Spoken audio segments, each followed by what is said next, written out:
Hello, it's week 3. I highlighted this time, guys, so my thoughts are more in order. This is actually not going to be a very long video because, girl, it's already 8:15 and I have to get ready for my stand-up class tomorrow. But this week, you may find yourself dealing with unaccustomed bursts of energy and sharp peaks of anger, joy, and grief. You are coming into your power as the illusory hold of your previously accepted limits is shaken. You will be asked to consciously experiment with spiritual open-mindedness. So very quick breakdown. I did the artist date. Yes, I did. I actually started editing a video of my New Orleans trip from like months ago that I just have not gotten to, so I started editing that. That was my artist date.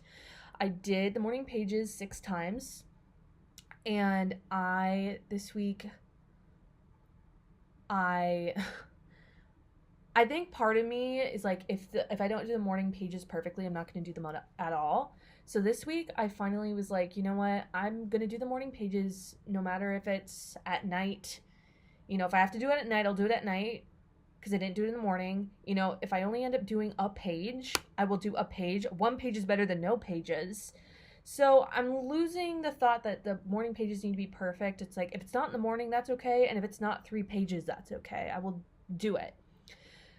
But this week was, we talked a lot about shame, anger, jealousy, and fear, and synchronicity. And I know last week I said I was going to make a new meal, and I did. I made like a burrata salad, because I usually make my burrata, or I use my burrata for sandwiches, but this week I used it on a salad. I was like, I have burrata, and I have lettuce, let's make a fun little like loaded salad. So that was fun. Anyway, again, this is not going to be a very long video. But it's very interesting because in this chapter I was talking about, like, once your prayers are being answered, like once things start to go your way, it can start to feel uncomfortable. Like it says here, answered prayers deliver us back to our own hand. This is not comfortable. It's my experience that we're much more afraid that there might be a God than that there might not be a God. And in that way, meaning like that good things do come, is what she's saying. Like, it's scarier to think like good things actually do happen to us instead of us feeling stuck in our shame and feeling stuck in us not going towards our dreams, because it's much safer to feel stuck in our dreams or in not getting to our dreams. There's a lot of good stuff in here. Anyone honest will tell you that possibility is far more frightening than impossibility, that freedom is far more terrifying than any prison. That's real. And I think I've been wanting a change for a very long time. I've wanted to change my location because at the end of June I'm going to be moving back home for 2 months, but then I'm moving to New Orleans. And I think I've been wanting to get into a new environment, to get into a new headspace for a long time. And now that the, dominoes are finally falling and things are actually going my way and falling into place, it's a lot more terrifying than just like the thought of things changing and things actually changing, for me in the way that I want it is really kind of scary.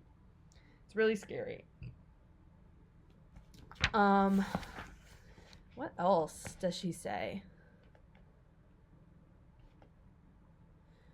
We say we are scared by failure, but what frightens us more is the possibility of success. Same thing. Take a small step in the direction of a dream and watch the synchronous doors flying open. Leap and the net will appear. Whatever you think you can do or believe you can do, begin it. Bro! Dude is making weird noises. Action has magic, grace, and power in it.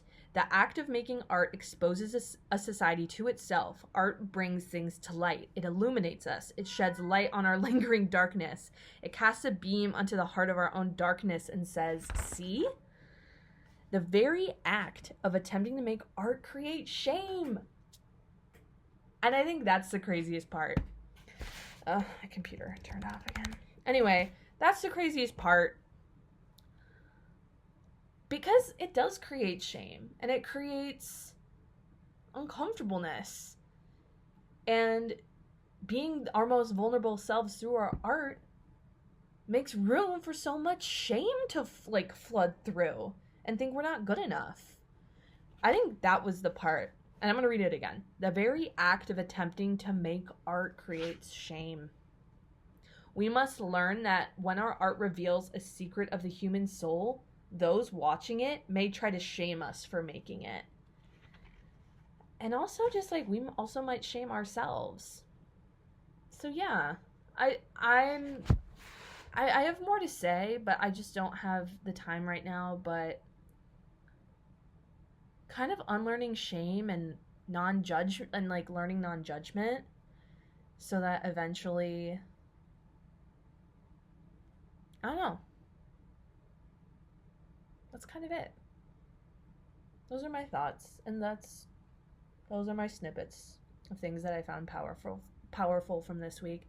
And I'm very proud that I was doing the morning pages no matter what, and I got started on my vlog that I haven't edited yet, or that I've started to edit but I haven't finished yet.